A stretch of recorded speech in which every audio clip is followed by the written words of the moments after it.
All right, so it's time to move on to our next movie. This movie is The Waterman. Katya, bring this one in for us. This is about a family. Father was previously in the military, then moved to a small town, and the boy and their son, who is into making these cartoons, but very like action-like cartoons, and is very attuned, gets enamored with the story. And the author of the story happens to live in that town, and he's also going through some growing pains because of what's going on with his mother. She has cancer. So there is like the real things going on, and then there is the imagination of what's going on. And the two are met in the middle. And because he goes in a little, I'm going to call it an adventure, even though it's a little hair raising. And, but everything is really through the eyes of this young man, which I like. And I'm trying to say it without giving away so that it's fantasy and reality, but not fantasy like Lord of the Rings fantasy. So there were a number of things that a couple of things just to mention is that this is David Oyelowo's directorial debut. He also stars in this one with Lonnie Chavis, and Lonnie Chavis plays the young boy. And I like the number of things about this. Rosario Dawson, I think you might have just said that plays his mom, and I think the young lady's name is Amiah Miller, who plays his friend. So don't want to leave her out. I like a number of things about this film. The imagination stuff, a couple of them things actually go over my head. I missed a couple of those. I can't even lie. I missed a couple of things where like, there's this thing about the snow, and so I missed a couple of things even though I was watching. But what I liked about this is that I like the family dynamics, the family relationship. Is that when you look at David Oyelowo's character and Lonnie Chavis' character, they don't know each other.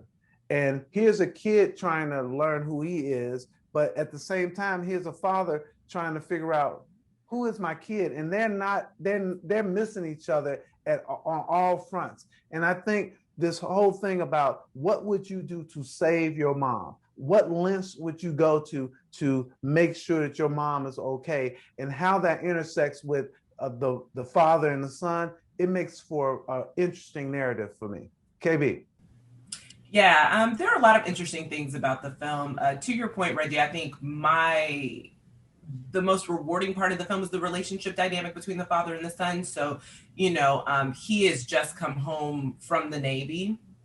And so, when we meet Gunner, which is Lonnie's character, when we meet Gunner, his best friend really is his mom. So he doesn't, and that's just how he is. And he's into a lot of quirky things.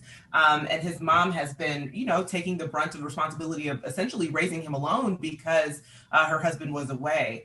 So when she gets sick, it really hits Gunner in a way that is just like, oh my goodness. And so Gunner's a very emotional kid, and you can tell that his father is very stoic. And so that kind of plays against each other as well. His father doesn't understand him because he doesn't have that same, I don't want to say emotional intelligence, but it kind of feels that way. Like he doesn't have the same emotional intelligence or emotional maturity that Gunner has even as a child, and he doesn't really tap into that. So they bump heads oftentimes. And so, Gunner's entire adventure really is about saving his mother.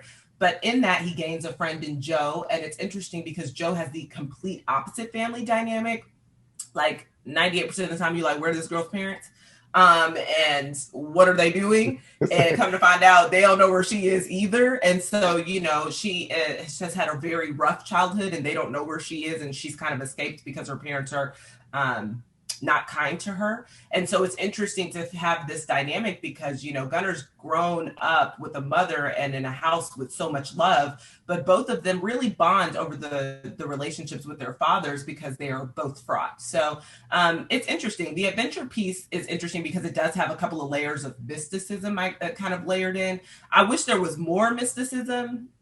I don't know. I felt like there could have been more mysticism, just because, I feel like that's really what the film is kind of hinging on, and I would have liked to see more.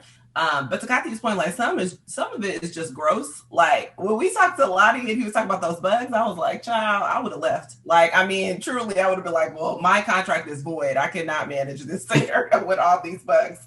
No, thank you. And so for me, it's really interesting, KB. For me, this was interesting. I stayed with it all the way, but this was the one for me that I left like, oh my goodness, it was powerful in that way. Some of these films, which and projects that have the mysticism that goes along with this real life, real situations. When you look at them, I don't know, they stay with me. This one didn't stay with me as much, but I think that Lonnie Chavis did a really good job in this, and Amiah Miller. I think they did a great job because the majority of the journey is the two of them. So for them to be able to hold the screen and to keep your interest, I think was real important. I just would say this one just didn't wow me, so to speak. Katya.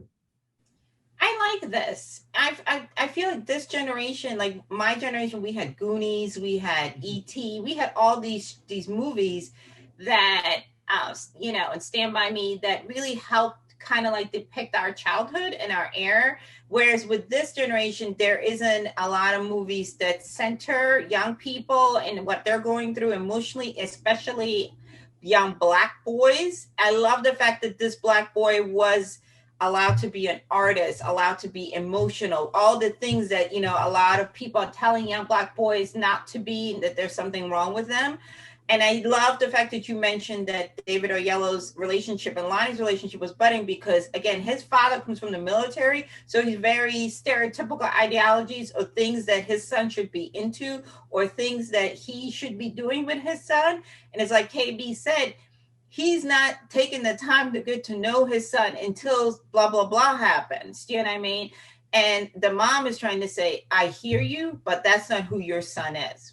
You need to meet him where he's at. You know what I mean? And I think that's the number one takeaway is we have to, too often we expect our kids to conform to us, but we are the adults. So we should be more flexible and we should embrace our kids' quirkiness, so what, who cares? He's not going to throw a football. That's not the end of the world. And I want to say uniqueness over quirkiness because quirky kind of sounds like that there was something wrong with want to draw comics. I think every kid in the world wanted to at some point wanted to draw comics and he's good at it. It's not he's really good. He's really good, actually. It's not like he's drawing stick figures and you then got to use your imagination. And the other thing too is like you said, Kim, I like the mythical part about it. I like the fact that makes it. Again, we don't celebrate enough our kids having an imagination. The world, because of social media, because of 24-hour news cycle, our kids are losing their innocence way sooner. Whereas with this, the kid was leaning into it, and I like that. Like you have a whole bunch of time to see how awful the world is. And again, I like the adventure. I like the family dynamic. I agree with you, Reggie. It's not one of those movies that you're like, yeah, we should. But I do think it's good for young kids to see. It's okay to be different. Absolutely. So for me, I'm going to say for this one, I liked it. I didn't love it. I do think it's a watch it. Katya. Absolutely, I watch it. And KB. Yeah, I agree that people need to watch it. I also agree that will I watch it regularly over time? Probably not. But I do think that, families can watch it. It's really nice. And there's a really, to me, sweet moment between Joe and Gunnar, the two lead characters, where she's really, really scared. And he has the emotional intelligence to comfort her. And I think that speaks volumes to the type of kid that Gunnar is. And we need to see more of that. So, yeah.